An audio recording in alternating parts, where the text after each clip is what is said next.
Hi everyone, welcome back to another episode of Finance Friday. As per usual, I am your host, Coach Susan, and I'm very, very happy to have you guys join me on another episode. Now, last week, we had a very interesting conversation and we discussed how not to choose an investment company if you do not want to lose your money in investments. I highlighted some of the things I think people consider that are completely wrong when they are deciding whether to trust company X, company Y, company Z with their money. Now, today's video is a follow-up from that discussion because I figured if I'm going to tell you how not to choose investment companies, I might as well give you some pointers on what are some of the right ways to conduct due diligence and to choose a good or a right investment company. So, the pointers here are pretty much supposed to be guidelines. Obviously, due diligence is a very personal and, it might take you long, it might take you short. There is no duration of time that you should wait, in order to invest your money. But generally what I'm saying is that if my friend or an influencer or a family member recommended me to a particular company or referred me to a particular company or a particular investment, the referral, as we said last week, is not enough. It is not enough for you to put your money just because someone referred you or recommended you the investment. Now, today I want to build up on that and tell you, okay, now let's assume you've gotten a recommendation or you've even seen an advertisement online and you're curious about the particular company or that particular investment. How should your due diligence process look like? So can we get into that?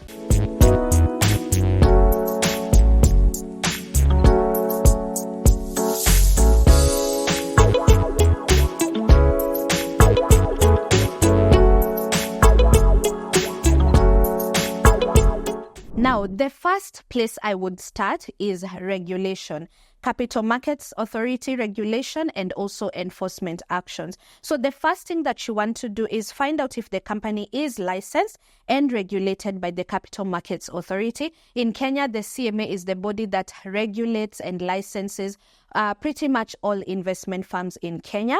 You want to also find out when exactly they were licensed and regulated. I particularly tend to lean more towards companies that were licensed a long time ago, regulated from a long time ago, as opposed to very new companies. That is just a personal preference because I feel like they have had more time to prove to us or to show us exactly who they are. Some of them, if they were scammers, they'd have done it a long time ago. So I personally tend to go with the oldies but goodies, the legacy companies that have been there in existence for much, much longer. They were licensed for much, much longer. Now, in addition to finding out if the company itself is regulated by the CMA, you might want to find out if the actual product you're interested in or the actual product you want to invest in is licensed and regulated.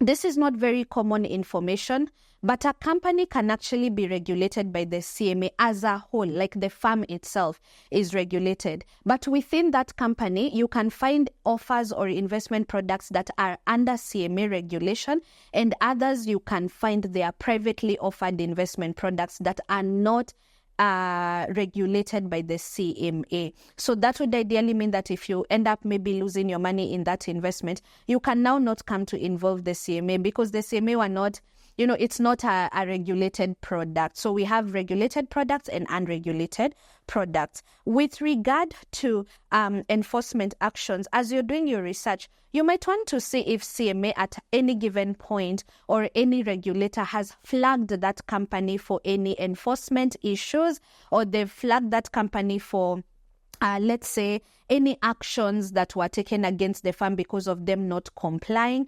In other words, be very careful to follow up on whether there has been any kind of non-compliance of any sort. So that is where you start. The second thing that you want to do is check out the company reputation. Last week, I spent some time talking about this, so I'm not going to spend so much time there. But generally, look for online reviews and also media mentions so that you can get a sense of the reputation of this company. Last week, this is one of the biggest mistakes that I highlighted. And, sometimes people wonder, how can a company with such bad reviews or a company with such, negative client experiences or even online and publicized scandals would still attract clients, and these clients would ideally pay.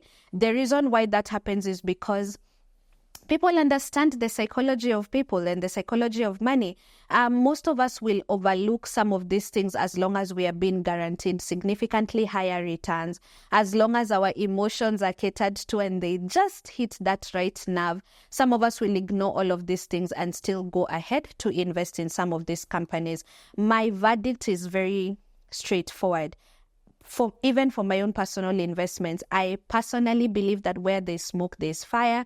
And if there are numerous scandals, news articles, even from credible sources like, mainstream media like the Business Daily and all of that, if I saw that a company has quite a bit of that, I would steer clear of any investment they are offering, no matter how much they say that it is safe, it's regulated, and personally steer off any company that has quite a bit of scandals going on. You might think that the company's reputation does not matter so much, but it really does matter in the long run. The third thing that you want to look at is investigating the management team.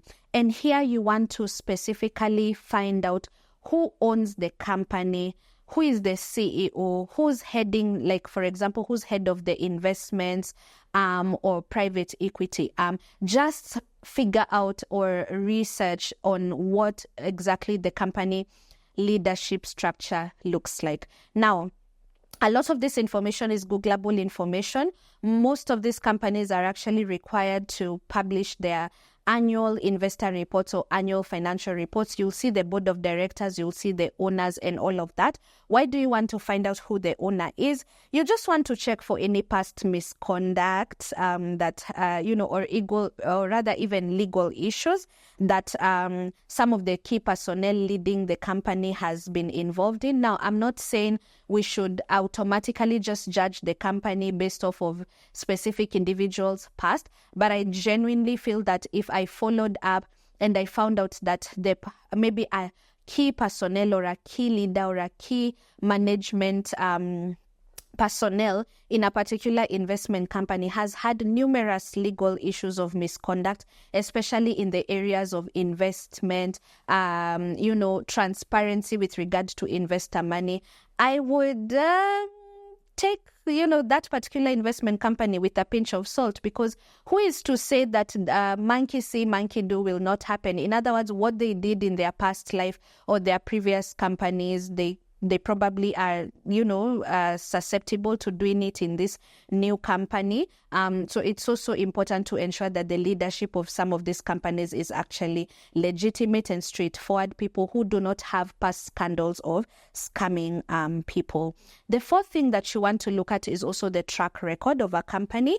And as I said, how long the company has existed as a fund manager is a big deal for me, because for me, I've always said, again, that means you've been here in the market for 10 years, 15, 20, maybe 3 decades, which means, number one, you have the years of experience as a reliable fund manager. It's been years and years of client management, so there's enough reviews, enough data to collect regarding. Sometimes I'm trying to Google a new company and I really struggle because all the information I'm getting is the little they've posted on their website, because we don't have any other information. And for some of these companies, it becomes very difficult to do any form of research or any form of due diligence to find out about their performance or even their track record.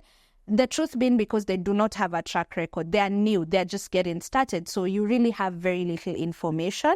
What I'll mention here, though, is that past performance is not always an indicator of future performance. So even as you're evaluating their track record, what are their average returns or their investment returns? I'm not saying that just because it's been doing well, then it will continue doing well forever, or because they've been doing so badly, then they'll continue doing badly forever. No, you want to just check the past performance or the track record of this particular company. just so that you can be able to get a sense of how they have been doing. I feel like looking back really helps to kind of like gauge what kind of a company this is. How did they handle this downturn? What was their return, for example, during COVID? How have they recovered since COVID?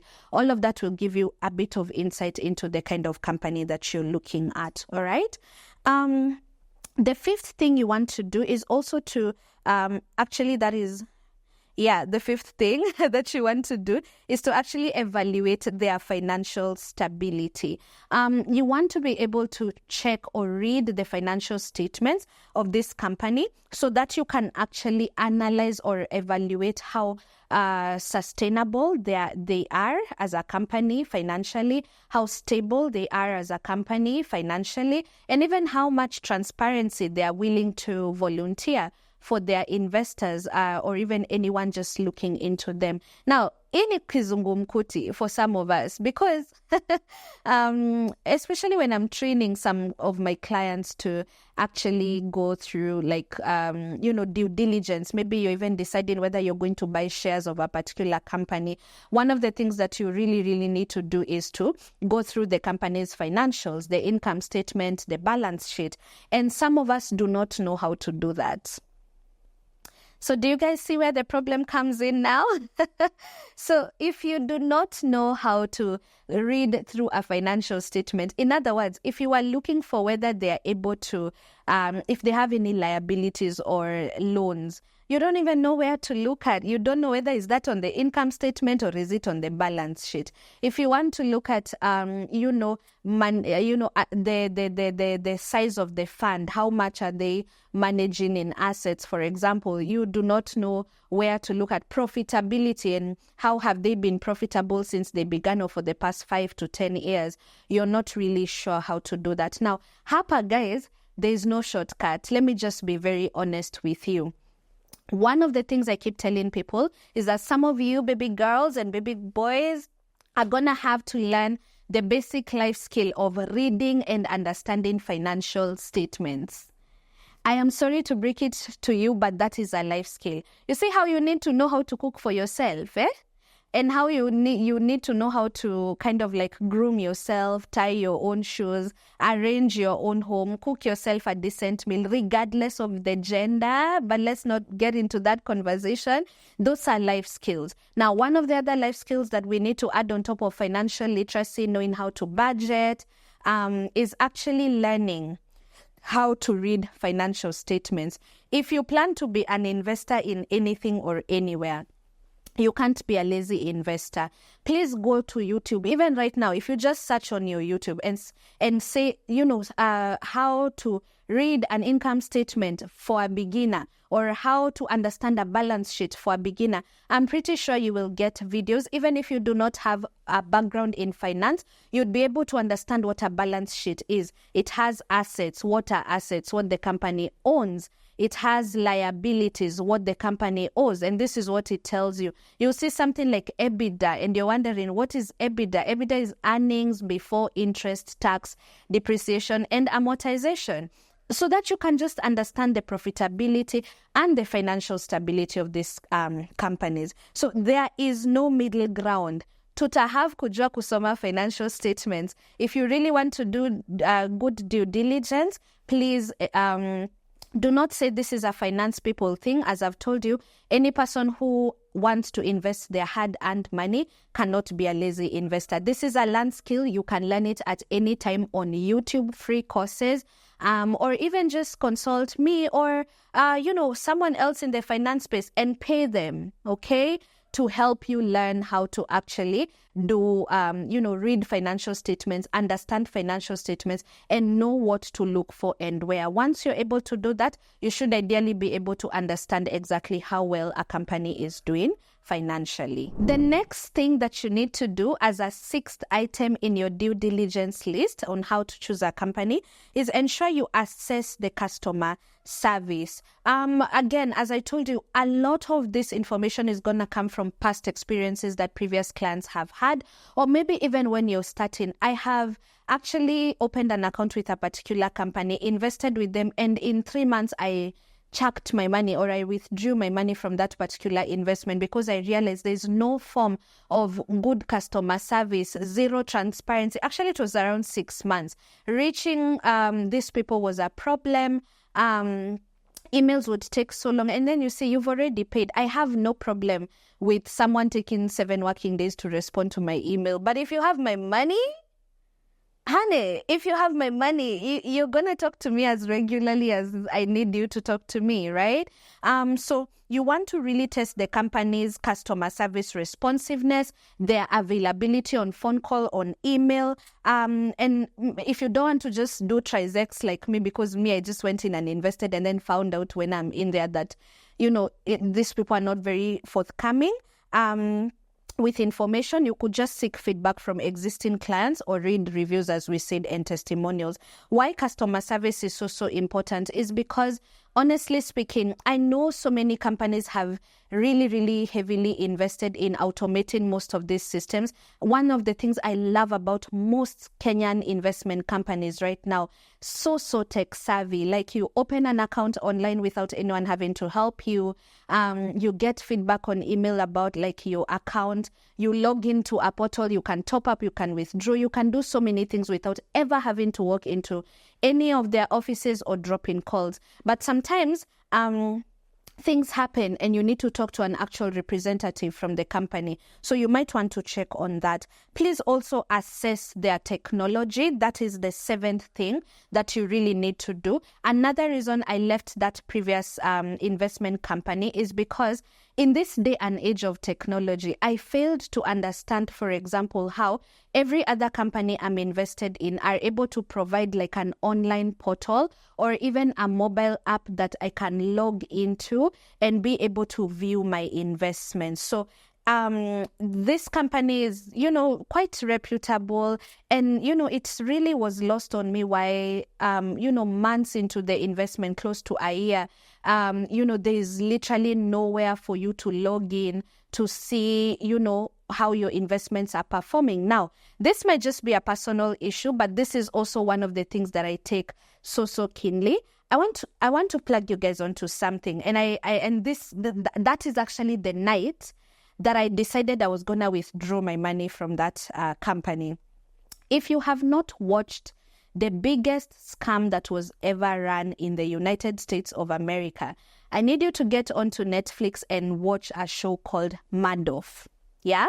So Madoff ran the longest con game that has ever been had. I'm probably going to put like a pop-up here on the screen for the show. Yeah? It's almost like 6 episodes. It's not so long. And I remember my partner and I were just sat in the house that evening. We watched that thing in an evening.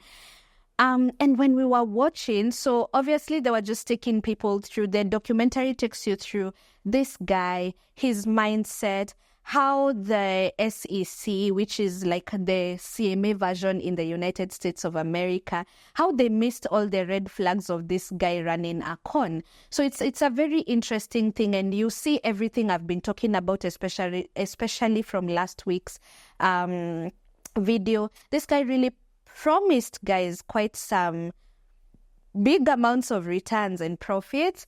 There was even some form of exclusivity. So it's almost like an invites only kind of an investment. It's such an amazing show to watch.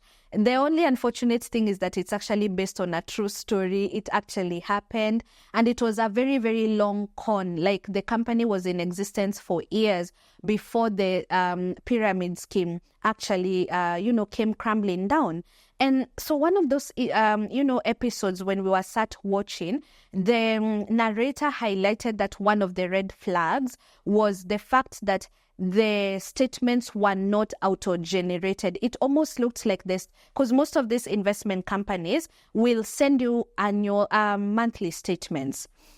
So in my money market fund, I usually get a monthly statement. My fixed income funds, I get actually most, if not all, investments other than my pension fund, because pension funds usually will probably send you an annual statement instead of a monthly one. I'm able to say I invested X amount of money last month. This is the interest I earned this month, and so on and so forth. You're able to see all your inflows. You're able to see all your outflows. You're able to see all the interest earned, and you're able to see all the tax deducted. So there's a lot of transparency, right? And these systems are auto-generated. So one of the things in the Madoff documentary that really scared me was the fact that they did not have such a system. And then, it's almost like someone would prepare the statements manually.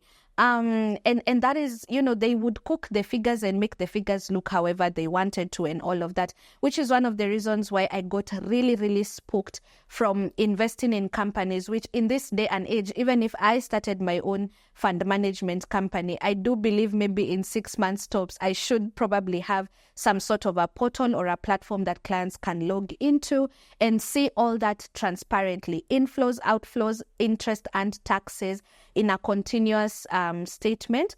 That's just my belief. So which is why for me, I'm really saying assess the technology. Technology doesn't just mean that, we don't want technology just to feel nice or to see our numbers, but I feel like a company that has invested in such is pretty much, they have a level of commitment towards transparency, right? So, because if I see that I can calculate my interest and see if it's actually what you guys said it is, I can look back and see, okay, why was this money not topped up? What is happening here? Like where there's good technology, there's transparency. And where there's transparency, if I'm keen, I can notice any discrepancies and I should be able to reach out to you guys as the company and question, why did my interest dip? Why wasn't this money credited? I withdrew or I added. I don't see that in the statement, right? So for me, that is very, very key. Assess the technology, okay? The eighth thing that you really need to do is to check the fund size and the market share. Now, by market share, I mean, for example, for the longest time, CIC Money Market Fund has had the largest market share, which means that, like, in terms of assets in management, they have almost like the biggest amount of money in that particular market. And why that is important when you're choosing an investment company is because a larger fund size or a larger market size pretty much is usually like considered a sign of stability. It's considered a sign of like a good track record because it means majority of investors who are interested in that kind of an investment have put their money with these people. So it's almost a nuance of trust, yeah? And then the most important bit about a company having a very big fund size or a big market share is there's a better ability for them to handle economic shocks or even be able to handle liquidity issues. Because if there's a mass exit of investors, they all want their money, and we have very huge amounts in asset management or in fund size, we will ideally be able to pay you faster or even better than a company that has very small assets in management or a fund size. All right. So far what we've done is we've evaluated the company. Very quickly, I'm just going to recap. We've said CMA regulation, number 1, company reputation, number 2, investigate the management team, number 3, track record of the company and past performance is so important. That's number 4. Number 5, we've said evaluate the financial stability of the company and learn how to actually deduce facts and information from financial statements. Number 6, assess the customer service. Number 7, assess their technology. And if you can help it, please invest in companies that have some form of transparency. They have an app, they have a portal that is comprehensive in terms of information. And then number 8, please ensure that you check the fund size or the company market share. So these 8 things have pretty much helped you to evaluate the company. But we are not done. Number 9 is so important. It's the last but not the least. And that is now, since you've done due diligence on the company, now do due diligence on the actual products. because different companies have different products. You will find company X, they have product A, they also have this product B, they have product C. So maybe you're being recommended, of course, you're not just being told to put the money in the company, you're being told, put this money in company X that has product Y. So the last thing you need to do in your due diligence is to evaluate the product itself. All right? And the first thing that we said very, very earlier on in point 1 is that please invest in products that are actually licensed and regulated. If you go and have an agreement with Susan Wanjiku, let's assume Susan Wanjiku has started an investment firm, and then I'm privately offering a particular product XYZ. Na tumeambiana tu hapa word of mouth. CMA has no idea I promised you 18% on I don't know what kind of an investment. You will really get in trouble. To ensure safety of your money, please invest in products that are actually regulated by the CMA. Why? Because they put measures in place to ensure the investor is protected. Even when some of these investments have some form of risk, there's always some measures that the CMA is able to observe and put, and they're even able to warn clients in case there's very, obvious signs of red flags or possibility of losing your money. Another reason why you need a regulator is that on a worst case scenario, you will find, like for pension funds, the Retirement Benefits Authority will ensure you get a little bit of your money if a pension fund goes down and all of that. So you really, really need to ensure regulation is something you're clear about. On top of regulation, please find out for this particular investment strategy, for this particular investment product, what is their investment strategy, and does it even align with your goals? Not every investment in the market, guys, is good for you. Just because it is there, it is advertised, it is popular, does not mean you invest in it. Do you know the problem some of us have? We do not even know what our goals are. I mean, every time a client comes to my class and we are doing budgeting or trying to come up with an investment strategy, some of my clients really struggle because the first assignment I'll give you is to figure out your financial goals. What do you want the money for? Is it for school fees? When is that school fees? Do you mean school fees for this year or school fees for 7 years from now when your child is in Form 1? Is it passive income you want? How often do you want passive income? Is it monthly? Is it quarterly? Is it semi-annually? Right? Is it wealth creation? By when and how much do you actually want to achieve? Some of us are just haphazardly putting money left, right, and center with no strategy because we don't know our goals. The best kind of investing is goal-based investing. If I know my goal is passive income, my question would be, which of these investment products in the market can offer and meet this need of passive income? If I'm planning for my child's education, if it is education for school fees for this year, the investment cannot be the same as investing for long-term education. Maybe right now your child is 7, 6, 5. You're able to deal with the every 3 to 4 months school fees, but what you're looking for is an investment that will guarantee that maybe when you're closer to retirement, you'll have done an investment that can pay your child's school fees passively when they're in high school or uni. You see, that's a very specific and a clear goal. Now, if I was that person, I'd sit and learn about the different investment products and choose one that can help me attain that goal of long-term investing, where I know at some point I'll need to liquidate this money to now start paying school fees. Maybe you want passive income for 10,000 every month or 50,000 semi-annually. You want to look at that. Maybe for you, it's about saving up for a house in the next 3 years or in the next 4 years. Please ensure that the investment you're putting your money in can accumulate good enough money for 4 years, but also allow you to liquidate when you want to. And at the point of that liquidation, it will not be an issue of, at this point, if you liquidate, you're going to liquidate at a loss. Let me give you a good example, stock market. If I wanted a home in the next 3 years, I'd not put my money in the stock market or any particular mutual fund that invests in stocks, for example. Why? Because in 3 years, I'm not guaranteed that when I want to withdraw the money, the stock market will be doing well. Maybe at the point I want to withdraw my money, the stock market will be doing so badly that if I liquidate at that time, I'm liquidating at a loss. Yeah? So please find out what the investment strategy is and whether it aligns with your goals. Still under point number 9, which is evaluating the investment product. What is the underlying asset in that investment? In other words, where is your money being invested? You need to know that so that you can know what is the risk associated with that investment, right? What is the return that that kind of an investment asset can give you? All right. So don't just tell me I want to put my money in Mansa X fund, for example. And I get so many questions, for example, about Mansa X fund from Kenyans, and it's so straightforward. You go to the website, there's a very clear breakdown of where your money is being invested. They're putting your money in precious metals like gold, titanium, maybe. They're putting your money in commodities like oil, maybe. They're doing global stock market investing with indices and single stocks. That's like in the New York stock market and what have you.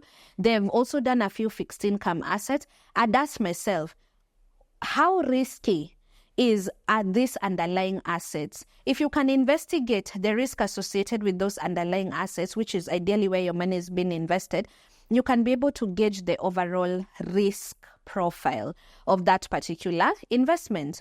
Then ask yourself, am I willing and able to take this level of risk with this X amount of money? If you are, and you have all the information, you've ticked all your boxes, it serves your goals, it works right for you, then go ahead and invest. If you're the kind of a person that, as I said, would get a brain aneurysm, if markets plummeted and your income completely declined in a downturn, then you might want to reevaluate maybe a less riskier kind of an investment, for instance, yeah?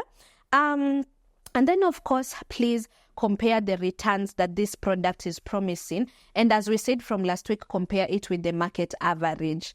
Surely, you cannot be getting market averages of 7% in a particular, like let's say $1 investment. Like $1 money market fund here in Kenya will give you maybe 4-5%. A fixed income fund will maybe give you 6-7%. And then you find someone who's telling you to invest in $1 investment that is almost of the similar nature, but for some reason they are giving you 12% on the dollar, 15% on the dollar. That's unheard of. Where are you getting those returns from? How are you making that money? So compare with market averages.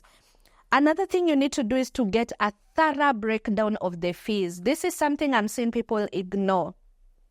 You will find, for example, Sanlam Money Market Fund will charge you 1.5 annual management fees. It's prorated throughout the year over a 365-year period. You may not notice the cost, but they charge annual management fees. Some companies charge 2.5%. Mansa X Fund, for example, they have like a standard 5% management fees, or what they call financial management fees. Like, find out exactly what this means, because your real return is net of all these expenses and costs. So I see some of us really running to some of these investments advertised as very high return investments, but out of like, let's say 18%, promised return, you need to calculate any other costs, like, your 4 or 5% management fees, include taxes on your earnings and on your returns, so that you can understand the real return you should be expecting. And then, of course, finally, understand the investment horizon. Right? Some investments will not work if you are just putting it in the short term and then you leave. So understand the investment time horizon, understand the withdrawal process. If I wanted my money before this period has ended, are there penalties? Will I lose my money? Is there a possibility of me liquidating before time? And if I do, will I withdraw at a loss, at a gain? Ask all of these questions. As you guys can see, if I sat down and I did step 1 all the way to step 9, I can't invest. Ati yesterday my friend told me, and then it's Friday. Monday nimejaza forms na nimesha tufanya transfer of the money na nimeanza kukua investor. Guys. Okay, I know we have international people watching us. Generally, I'm just saying, I mean, you can't just get a referral on Friday And then by Monday, you've already done transfers, you filled the forms, and you've already started investing. But if I ask you all these questions, all those 9 steps, you're really struggling to answer that question. That is an indication that you have not taken enough time to do proper research or proper due diligence on a particular investment. As a parting shot, guys, I will say never, ever, ever, ever feel pressured to make an investment decision immediately. As a general rule, even for myself, I never sign documents I've received today, whether they are financial or non-financial. I take time, I read. The second thing I will do is I know they have put 40 clauses in very small print under terms and conditions so that I do not read. They know you will not read. Please read them. And as you're reading them, you realize something you do not understand. Highlight. Call that salesperson and ask them, I've seen A, B, C, D. What does that mean? Okay? If you have a lawyer friend, all of us should have a lawyer friend. And please, some of you, in fact, should not have lawyer friends because you're like, quick one, wakili. No, pay people in your life. Don't consult people for free. They've gone to school. They have gotten to where they are because of the knowledge that they have. And as long as they have knowledge that you do not have, you should pay them for it. So some of us are so afraid of paying consultants. Like myself, financial coaches, I get so many numerous calls every day of people wanting to consult me for free. Yet I give so much free content here on Instagram, on, YouTube and all of that. So sometimes you have 2 million you want to invest, and this lawyer is just asking you for 5,000 bob for them to review this contract agreement for you, this home purchase or this mortgage, agreement for you. And you just, you feel bad paying them to review that contract and to show you where the loopholes are. You are holding 5,000 bob for a consultation and you are about to go lose 2 million. Guys, can we stop the jokes? Okay? So what I'm just generally saying is never feel pressured to make a decision immediately and in the moment. Go home with these forms, read them, understand them. And also, if you don't understand something, ask either the salesperson the question or ask your financial advisor or your lawyer the question. Until you have fully understood a product, do not proceed and invest. I say this because a lot of us are going to be investing for the long term. We are going to be investing millions.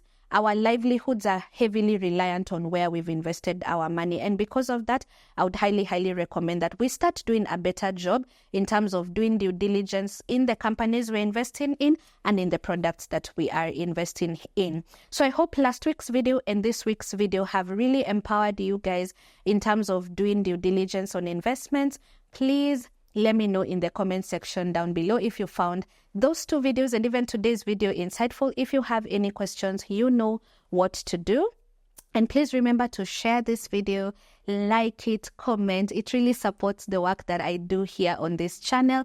And also turn on the notification bell and subscribe so that you can be notified every time I upload a new video. Thank you so much for watching, and I'll see you on the next episode of Finance Friday.